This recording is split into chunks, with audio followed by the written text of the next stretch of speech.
Hey, what's going on? This is TNS Time and Space, and I'd like to welcome you to another episode of Talk and Scroll. In this particular episode, we are going to dive into this particular topic, and then I'm going to answer a question that was specifically directed towards me.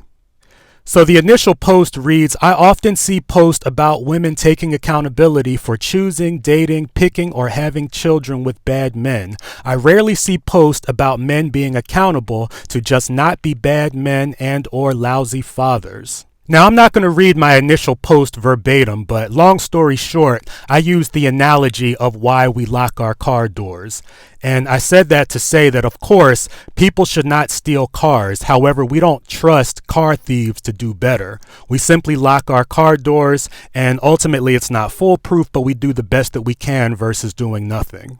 So in the midst of the conversation, I actually had a question directed towards me, and I said that I would answer through this video. So with no further ado, here's the question. It says, question, I always wondered, in a man's eyes, what makes another man a Pookie or Ray Ray? What are the characteristics of a Pookie? How would you describe him?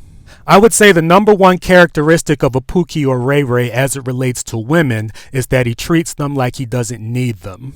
One of my favorite sayings is that we ignore those who adore us and we adore those who ignore us. I'll say it one more time. We ignore those who adore us and we adore those who ignore us. Pookie and Ray Ray understand this equation and they make the most of it. So therefore they make it so that their attention is hard to come by. Whereas someone who is genuinely looking to get to know you and they're presenting all of their great qualities, subconsciously women know that those men will always be around. Whereas a Pookie or Ray Ray, they know for a fact that they're not really going to divvy out attention. They're not going to necessarily open doors and pull out chairs. They're going to give you the minimum to the point where a woman will pine for whatever attention she can get from them. In other words, a Pookie or Ray Ray will make his attention scarce. In other words, Pookie and Ray Ray are the opposite of the nice guy that you take for granted.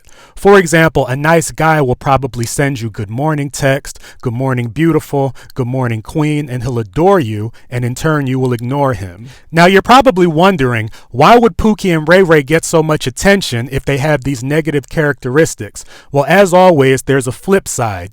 Pookie and Ray Ray have all of the short-term characteristics that women crave. So he might be tall, he might have swag, he might have style, however you want to describe it. He probably has that it factor that will turn you on temporarily. The issue is that a lot of times women start craving those long-term characteristics from a temporary guy. Pookie and Ray Ray are more than happy to turn you on, but they're not necessarily going to hold you down and build a foundation. And I'm not saying that to be critical because I've never been one to bash men to elevate myself. That's not my aim, so don't get me wrong. I'm simply answering the question of how I would describe a Pookie and Ray Ray. But anyway, this has been another episode of Talk and Scroll. Y'all take it easy. Talk and Scroll. Talk and Scroll. Talk and Scroll. Talk and Scroll.